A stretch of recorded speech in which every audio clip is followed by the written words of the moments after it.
أعوذ بالله من الشيطان الرجيم وأقيموا الصلاة وآتوا الزكاة واركعوا مع الراكعين আর নামাজ কায়েম করো, যাকাত দান করো এবং নামাজে অবনত হও তাদের সাথে যারা অবনত হয়। أتأمرون الناس بالبر وتنسون أنفسكم وأنتم تتلون الكتاب أفلا تعقلون তোমরা কি মানুষকে সৎকর্মের নির্দেশ দাও এবং নিজেরা নিজেদেরকে ভুলে যাও, অথচ তোমরা কিতাব পাঠ করো? তবুও কি তোমরা চিন্তা করো না? واستعينوا بالصبر والصلاة وإنها لكبيرة إلا على الخاشعين ধৈর্যের সাথে সাহায্য প্রার্থনা করো নামাজের মাধ্যমে, অবশ্য তা যথেষ্ট কঠিন, কিন্তু সে সমস্ত বিনয়ী লোকদের পক্ষেই তা সম্ভব।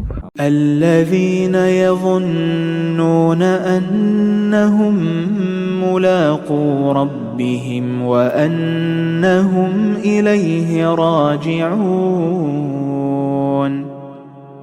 যারা এই কথা খেয়াল করে যে তাদেরকে সম্মুখীন হতে হবে স্বীয় পরওয়ারদিগারের এবং তারই দিকে ফিরে যেতে হবে। يا بني إسرائيل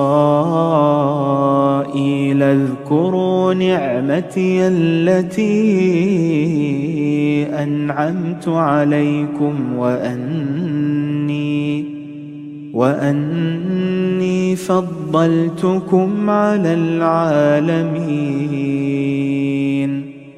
হে বনি ইসরায়েলগণ, তোমরা স্মরণ করো আমার অনুগ্রহের কথা যা আমি তোমাদের উপর করেছি, এবং স্মরণ করো সে বিষয়টি যে আমি তোমাদেরকে উচ্চ মর্যাদা দান করেছি সমগ্র বিশ্বের উপর। واتقوا يوما لا تجزي نفس عن نفس شيئا ولا يقبل منها شفاعة ولا يؤخذ منها عدل ولا هم ينصرون আর সেদিনের ভয় করো যখন কেউ কারো সামান্য উপকারে আসবে না এবং তার পক্ষে কোনো সুপারিশও কবুল হবে না, কারো কাছ থেকে ক্ষতিপূরণও নেওয়া হবে না এবং তারা কোন রকম সাহায্যও পাবে না। وَإِذْ نَجَّيْنَاكُمْ مِنْ آلِ فِرْعَوْنَ يَسُومُونَكُمْ سُوءَ الْعَذَابِ يُذَبِّحُونَ أَبْنَاءَكُمْ وَيَسْتَحْيُونَ نِسَاءَكُمْ وَفِي ذَلِكُمْ بَلَاءٌ مِّن رَّبِّكُمْ عَظِيمٌ আর স্মরণ করো সে সময়ের কথা যখন আমি তোমাদিগকে মুক্তি দান করেছি ফেরাউনদের লোকদের কবল থেকে, যারা তোমাদিগকে কঠিন শাস্তি দান করত, তোমাদের পুত্র সন্তানদেরকে জবাই করত এবং তোমাদের স্ত্রীদিগকে অব্যাহতি দিত। বস্তুত তাতে পরীক্ষা ছিল তোমাদের পালনকর্তার পক্ষ থেকে মহা পরীক্ষা।